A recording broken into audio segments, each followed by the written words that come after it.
Hey lovelies. I've actually been gone for a really long time and I'm sorry about that, but I have really cool videos on the way for you guys. So I decided that my first video back had to be my natural hair journey, just so you know where I started to where I am now. So I hope you guys think it's as interesting as I thought it was. Yeah, so let me take you guys to when I was 18 years old. At that time, I was relaxing my hair for 6 years, I think. And I never really had an issue with my natural hair. It wasn't short, but it wasn't super long either. I noticed that my hair started to get shorter, started to get thinner at the ends, and it was super expensive to get my hair done. I also noticed that I started liking curly hairstyles more and more. So I just decided to go natural. I read so many blogs and I knew so many hairstyles that I wanted to try, so I decided to transition.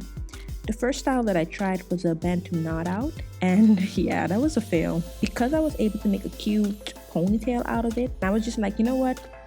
I'm gonna do this. I'm gonna transition. So that was October 2009. And to just prepare myself and to get used to shorter hair, I cut my hair to chin length, I guess. And then I started trying out some styles. My favorite hairstyle by far during my entire transition was the braiding curl. You braid your hair and then you curl the straight ends with perm rods or rollers.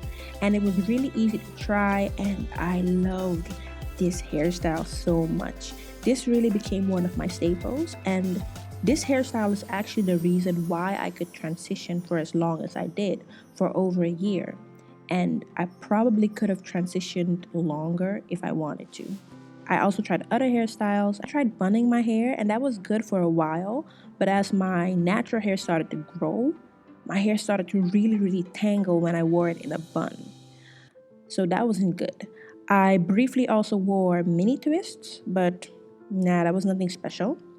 I tried curl form resets from time to time, and that was cute, but it was too much work. So my staple was really my braid out, and later on I also discovered a flat twist out, and then I just rotated between the two. And I did this so often over that year, and that would be my number one tip for people who want to transition or are transitioning for a long time. Find that one style that is your staple and that you can do perfectly, and make a routine revolving around that style. So after my wash day, I would wear my hair in braids in a bun, and I just let my hair air dry that way while I went to school. I just went about my life.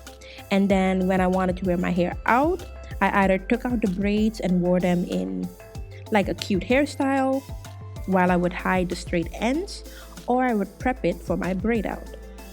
So I would just take perm rods and I would roll them around the straight ends, and then I would dry it that way.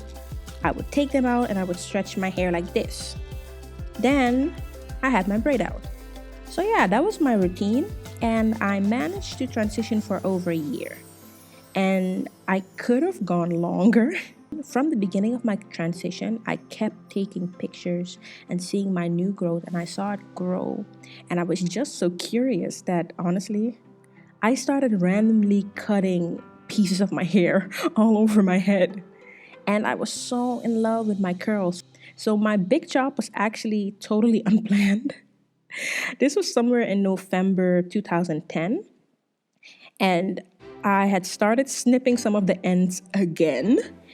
And I was just like, okay, you know what? This is getting harder and harder to hide. Let me just do the big chop. And that's what I did. I still had a lot of straight ends, but you know what? I didn't care. I was ready to do this. I started with my staple style again, and it was a fail. My natural hair was so different from my transitioning hair that I had to learn to take care of my hair all over again. The next day, I tried a wash and go for the first time, and I loved it. I was so happy with it, and even though my hair was short, I never regretted cutting it for a second because, I don't know, I just kept trying new styles and I kept trying to learn my hair. The month after that, I flat ironed my hair, which was stupid because it gave me heat damage in the front of my hair.